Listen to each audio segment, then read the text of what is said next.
안녕하세요. 세계 자전거 여행자 이성무입니다. 여기는 지금 볼리비아의 수도 라파즈에 있는 낄리낄리 전망대입니다. 미라도르 낄리낄리. 여기에 올라오는데 고생 엄청 했습니다. 자전거를 끌고 올라왔어요. 오늘은 제가 구조적 폭력이라는 말을 한번 설명해 볼게요.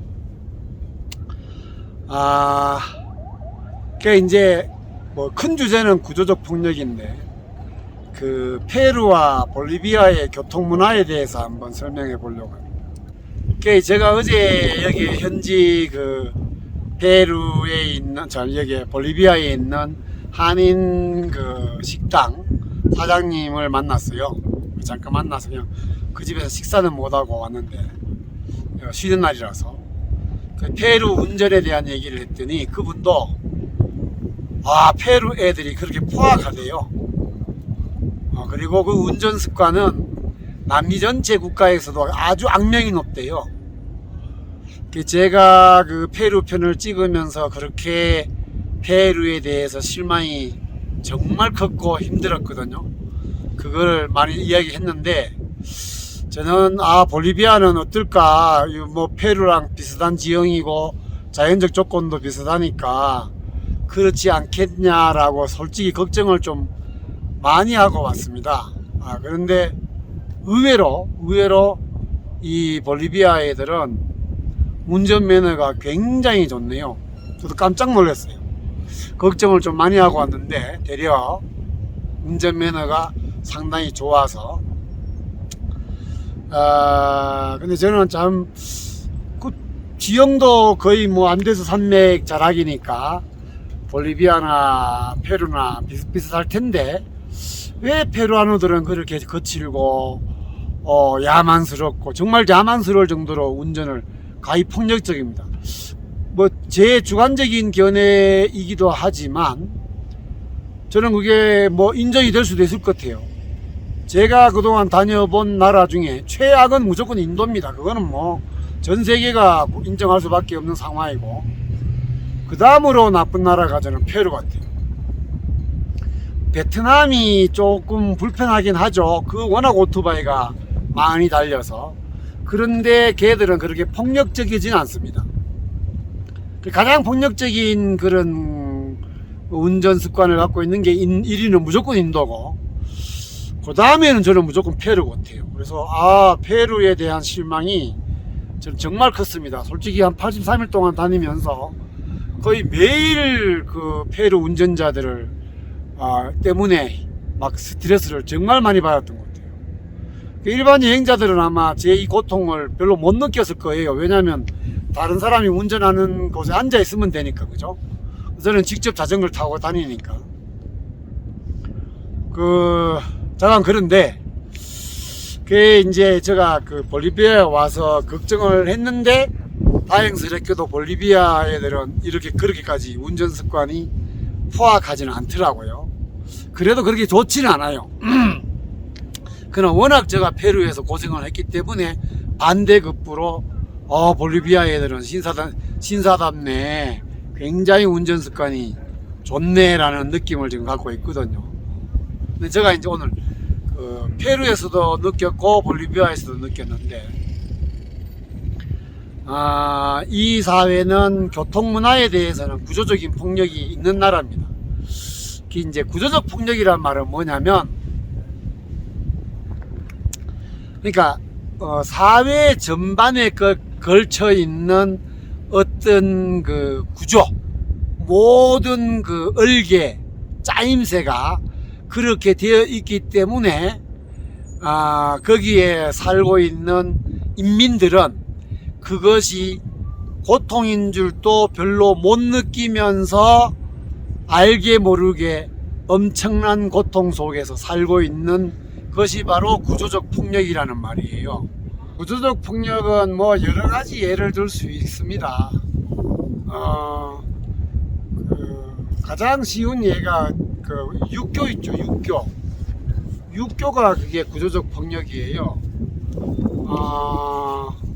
그러니까 뭐 육교는 그 사람들한테는 그게 왜 구조적 폭력이냐라고 이제 의문을 가질 수도 있는데, 그냥 사람들한테는 육교가 전혀 폭력적이지 않죠. 오히려 사람들을 보호하는 그런 교통 시스템 아니냐 하는데, 예, 사실 저는 육교가 많은 나라는 후진국이다라고 저는 생각하고 있거든요. 지금 우리 대한민국도 요즘은 거의 육교가 사라졌죠. 누구한테 과연 육교는 폭력적일까요? 그렇죠, 바로 장애인입니다. 그죠? 엘리베이터나 뭐 장애인을 위한 그런 편의시설이 보장되어 있지 않는 육교는 장애인은 길 건너편을 갈 수가 없는 상황이잖아요. 그래서 그게 폭력적이라는 거예요. 그러니까 어떤 사회가 돌아가는데 그 사회 전체의 구조적인 어떤 요소들 때문에 어떤 한 개인이 굉장히 고통스럽다면은 그거는 이제 폭력적이 될 수 있다 이 말이에요. 최근에 대한민국의 육교가 지금 거의 다 사라졌거든요. 몇 년 전인가는 뭐 안양인가 수원인가는 그 시장이 시내 중심가에 아주 멋진 육교를 만든다고 예산을 다 썼다던데, 정말 멍청한 인간이죠. 육교가 사라지고 있는 시대에 대려 육교를 만드는 그런 행정가는 정말 참 아무 생각이 없는 새끼죠. 근데 이제 제가 딴 얘기를 좀 하면은, 이제 구조적 폭력이 또 어떤 것도 구조적 폭력이 될 수 있냐면, 저 개인적인 겁니다. 그냥 들으면 좀 저 녀석 웃기네 할 텐데, 제가 이 두상이 좀 이상해요. 이게 좀 짠 겁니다. 지금 세대 애들은 뭐 이렇게 이마가 튀어나온 게 별로 이상하지 않죠. 그리고 저도 지금 이마를 까고 막 다녀도 전혀 부담이 없어요. 근데 옛날에 저는 여기에 대한 콤플렉스가 엄청났습니다.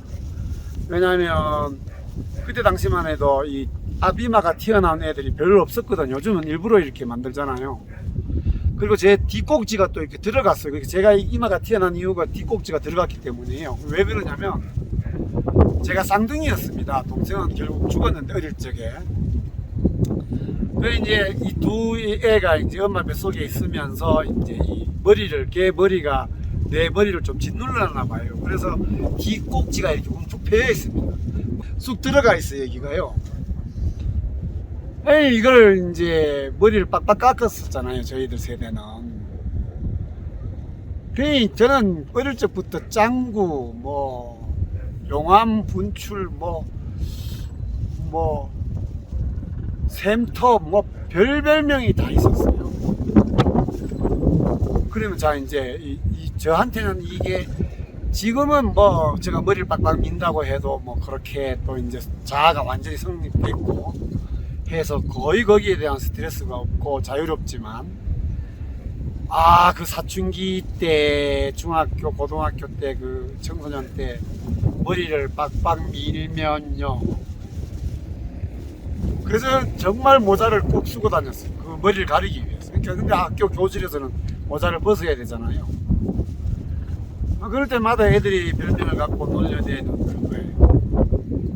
근데 그 속에 이제 우리가 구조적 폭력이라는 게 있다는 거예요. 즉, 두 발을 그렇게 통제하는 거. 국가가, 학교가. 네? 그게 바로 구조적 폭력이라는 겁니다. 그러니까 다른 애들한테는 아무런 문제가 되지 않는 거지만, 그런 어떤 제도나 규율 때문에 한 개인이 어마어마한 고통을 당할 수도 있다면, 그죠? 그것은 바로 그게 구조적 폭력이 될 수 있다 이 말이에요. 그러니까 그러면 그렇게 생각해 보면 우리 사회가 구조적 폭력이 굉장히 많은 사회였었죠. 요즘은 많이 좋아지고 있습니다. 저는 뭐 사상적으로 그런 쪽으로는 굉장히 개방적이고 좀 앞서가는 그런 진보적인 사상을 갖고 있습니다. 저는 뭐 전 세계에서 내가 가장 그 시스템적으로 구조적으로 제일 자유로운 나라는 네덜란드가 1위다. 그럼 대단하잖아요. 뭐 그 나라는 뭐 마리화나 그다음에 뭐 다른 마약 여러 가지도 다 그냥 카페에서 팔고, 그다음에 뭐 안락사도 제일 먼저 시작했고, 또 다른 어떤 여러 가지 제도도 많이 있습니다. 굉장히 진보적인 나라죠. 자유로운 나라고.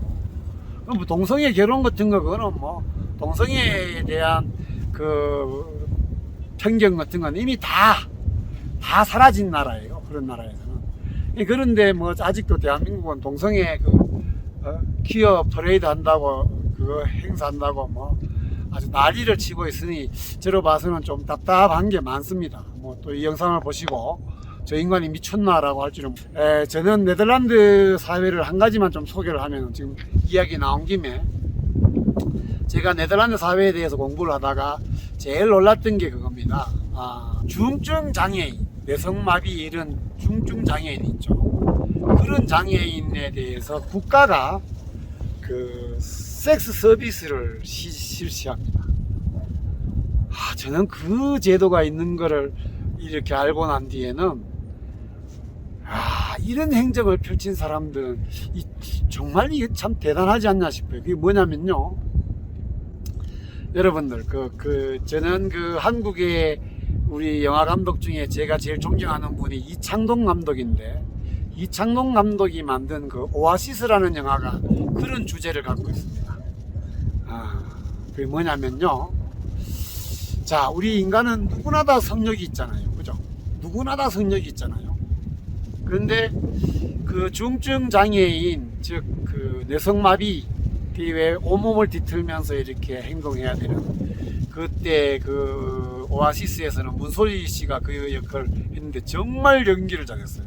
아마 그 때문에 뭐 상도 받은 걸로 제가 기억을 하는데, 그러면 그 중증 장애인도 성욕은 있겠죠. 사랑에 대한 감정은 있지 않겠습니까? 그런데 그 중증 장애인, 뇌성마비 장애인이 과연 섹스를 즐길 대상이 있을까요? 그건 거의 잘 없겠죠. 일반적인 우리 보편적인 어떤 사람들의 생각에서는, 그죠? 상식으로는 그런 사람들이 섹스를 즐길 수 있는 기회는 정말 힘들겠죠. 그래서 국가가 뭘 하냐면요, 네덜란드 국가가 나서서 그 중증 뇌성마비 장애인들에게 섹스 서비스를 할 봉사자를 모집을 합니다. 저는 그 대목에서 그걸 모집하는 국가도 대단하지만 그거를 지원하는 사람들이 있다는 것도 대단한 거거든요. 그죠?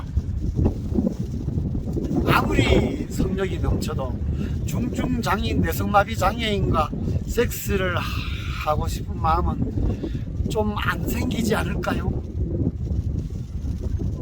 모르겠어요. 뭐 저의 이 좁은 소견으로는 좀 힘들 것 같아요. 그래서 이제 그 필요한 만큼 지원자가 별로 없을 수도 있대요.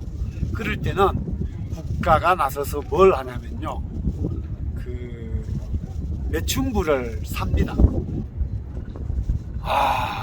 국가가 나서서 그 중증 장애인의 섹스의 욕망을 어느 정도 보장해주는 그런 사회가 바로 네덜란드 사회예요. 저는 그래서 참 이 사회는 정말 앞서 있는 사회구나. 그런데 제가 사실은 네덜란드 여행을 하면서 그런 어떤 사회적 시스템이나 이런 걸 많이 연구를 하면 참 좋았을 텐데, 제가 그때는 뭐 워낙 짧게 여행을 해서 지금처럼 막 한 나라를 3개월씩 이렇게 다니는 시기가 아니라서 제대로 정확하게 파악을 못했습니다만, 자, 그러면 이제 우리가 구조적 폭력이라는 게 어떤 건지 이해할 수 있겠죠. 그죠? 그러니까 TV에서 맨날 그 아름다운 몸매를 가진 여성을 막 과장해서 극찬하고, 그 다음에 키 큰 남자를 막 되게 막 멋있다 그러고, 맨날 그 TV를 틀면 그런 인간들이 정말 많이 등장하잖아요. 전 그래서 아예 TV를 안 보는 사람인데, 그것도 하나의 구조적 폭력입니다. 그러니까 비만인 여성, 또는 뭐 저도 키가 그렇게 크진 않으니까, 저는 뭐 키가 작은 것에 대해서 한번, 물론 사춘기 고등학교 아직 자아가 제대로 형성되지 않은 시기에는 그런 게 약간은 콤플렉스였지만, 성인이 되고 난 뒤에는 뭐 그런 것에 대해서 요만큼도 콤플렉스를 지니지 않았지만, 그러니까 그 사회 전반의 그 여성들이 다 막 아름다운 여성을 막 미화하고 극단적으로, 지금 한국이 굉장히 심한 사회입니다. 우리나라는 TV가 구조적 폭력의 재생산의 1위를 차지하고 있는 사회예요. 텔레비전만 틀면은 그 왜곡되고 잘못된 어떤 패러다임을 국민들한테 엄청나게 주입하는 인간들이, 저질 인간들이 막 등장해서 떠들고 있잖아요. 그러면 뭐 신체적으로 뭐 좀 비만인 여성, 또는 뭐 키가 작은 남자, 얼굴이 좀 못생긴 남자, 뭐 이런 사람들은 전부 다 그런 어떤 구조 때문에 굉장히 힘들게 어떤 린치를 당하는 거죠. 그게 바로 구조적 폭력이 될 수도 있는 거예요. 그러면 이제 여러분들이 구조적 폭력이라는 개념이 어떤 개념인지 좀 이해가 되실 겁니다. 뭐 아주 쉽게 이해되실 거예요. 대부분 뭐 어느 정도 다 쉽게 있는 분들일 테니까요. 자, 그러면 제가 이제 이 구조적 폭력을 갖고 좀 이 사회를 좀 비판을 하면은, 페루하고 제가 지금 볼리비아에 와서 이번 여행을 통해서 느낀 교통 문화가 굉장히 심각하더라고요. 특히 페루가 앞에서도 말했다시피 그 운전 습관들이 정말 안 좋잖아요. 그게 바로 구조적인 요인이 있습니다. 지금부터 그 영상을 잠깐 볼게요. 페루도 이 페루에 여기가 중심 거리거든요. 근데 웃기는 게 이게 아주 내가 페루에 와서 느끼는 것 중에 하나가 정말 코체리스타가 될 수밖에 없는 그런 사회적 제도를 갖고 있어요. 뭐냐면, 자 보세요. 지금 저기 신호등이 있죠. 신호등이 다 있어요. 근데 이게 전부 다가 파라코체, 차들을 위한 신호등이지 횡단보도에는 신호등이 없습니다. 여기도 마찬가지죠. 여기도 보면은 자 신호등이 다 있죠. 위에 신호등이 다 있습니다. 다 있는데 이 횡단보도를 위한 신호등은 어디에도 없는 거예요. 지금 여기도 없고 저기도 없고. 그래서 제 보세요. 지금 횡단보도가 없으니까, 횡단보도 신호등이 없으니까 그냥 알아서 건너는 거예요. 알아서. 그리고 이제 보세요. 이렇게 막 버스 같은 것도 아무 관계없이 아무 데서나 세우고, 이거는 정말 좀 문제가 많은 것 같아요. 지금 이 사거리인데 그 차들이 다 우선이에요. 뭐 지금 택시도 지금 가다가 서고. 그러니까 이거는 뭔가 우리가 이 사회를 평가할 때 나는 페루는 그 제도가 아주 안 좋다. 특히 교통 문화가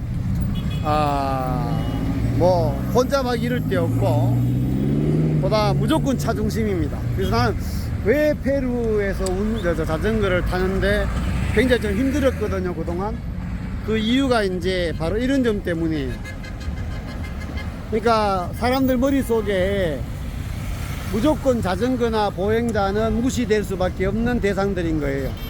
그러니까 내가 코체리스타를 양산하는 사회가 교통문화가 후진 사회다라고 내가 왜 이 얘기를 하냐, 바로 이 점 때문이에요. 그래서 페루는 정말 자동차 우선주의, 지금 뭐 전부 다 차 중심. 저게 지금 사람들이 저기에 몰려 있잖아요.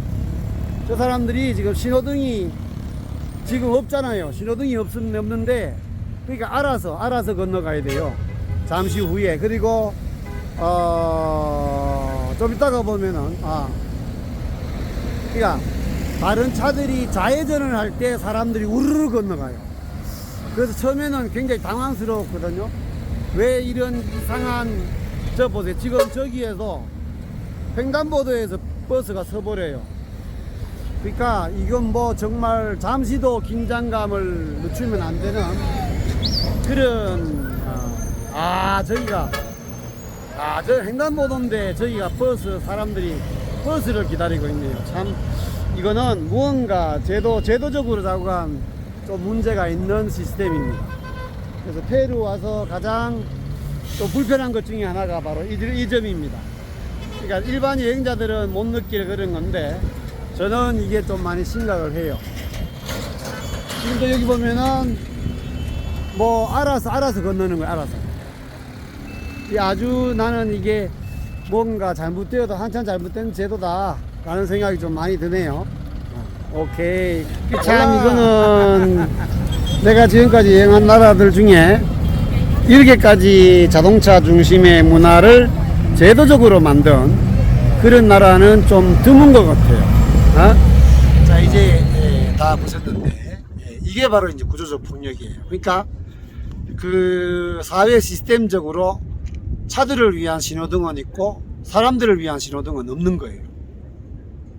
그러면 그거는 당연히 자동차와 사람 중에 어느 대상이 더 용이해질까요? 그럼 당연히 자동차겠죠. 그럼 사람들은 안전을 확보할 수 있는 신호등이 없이 눈치껏 걸어가야 되니까요. 이거는 말이 안 됩니다. 여러분들, 자동차와 사람이 싸우면 누가 이깁니까? 그건 무조건 자동차죠. 그런데 한 국가가 자동차와, 즉 물건과 인간 중에 물건을 더 중시하는 국가가 있다면 그건 수준 낮은 국가죠. 그게 바로 극단적인 구조적 폭력의 제도죠. 그래서 페루인들의 그 운전 습관은 세계 최악의 2위까지 올라가는 거예요. 인도야 뭐 그거는 뭐 나는 인도는 아예 그냥 무정부 상태 같아요. 그건 뭐 워낙 내가 비판적인 사회라서 지금도 트라우마가 남아있을 정도로 인도에서는 워낙 고생을 했고. 지금 제가 또 약간 이 생각에 또 다른 어떤 의문이 생기는 게 뭐냐면, 페루가 그렇게 운전 습관이 안 좋아서 제가 이제 그런 요인들을 많이 분석하고 볼리비아를 왔잖아요. 근데 볼리비아도 페루하고 굉장히 비슷해요. 그런데 볼리비아 애들은 운전 습관이 그렇게까지 페루인들처럼 포악하거나 폭력적이지 않습니다. 그럼 이건 도대체 무슨 원인으로 이렇게 됐을까라는 게 제가 지금 또 과제로 남는 주제예요. 그래서 어제 한국 분과 만나서 그 얘기를 좀 했더니 그분은 뭐 글쎄 그러더라고, 모르겠대. 저는 지금 고민 중에 있습니다. 그래서 제가 지금 아직 볼리비아를 덜 다녀봤는데 자연적인 조건 때문이 아닐까, 뭐 그런 어떤 생각을 좀 합니다. 자연.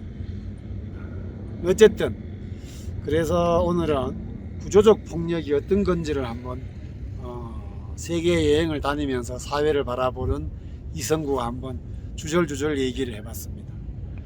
그래서 이왕이면 아름다운 세상은 구조적인 폭력이 별로 없는 사회겠지요.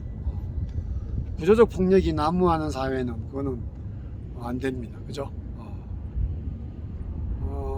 그러니까 예를 들면 뭐 가벼운 예로 든다면 최근에 여자 일본 여자의 연예인의 이름은 모르겠는데 애가 정자은행에서 정자를 받아가지고 자녀를 출생시킨 애가 하나 있었죠. 그 친구가 일본에서는 그게 별로 문제가 안 되는데 한국에서는 그 여자에 대한 어떤 비난의 대상이 되는 것도 많이 있다는 걸 자기가 뭐 미리 조심을 했다는데, 결과적으로는 뭐 요즘은 좀 많이 받아들이죠. 그래서 그거는 어쨌든 한국에서 미혼모 같은 경우가 구조적 폭력에 아주 좋은 예가 됩니다. 그죠? 여기에 페루나 볼리비아나 뭐 멕시코, 필리핀, 베트남 이런 데 가면은 미혼모 정말 많습니다. 그죠? 근데 이 얘기는 미혼모에 대한 어떤 그런 우리나라처럼 뭐 죄의식을 갖고 있거나 수치스러움을 갖고 있는 의식은 전혀 없어요. 사회적으로도 그런 것도 이제 구조적 폭력의 하나의 예가 될 수 있습니다. 오늘 어쨌든 구조적 폭력에 대해서 한번 여러 가지 이야기를 한번 해봤습니다. 자, 그러면 다음 영상에 또 만나기를 기대하겠습니다. 아스타 프론토.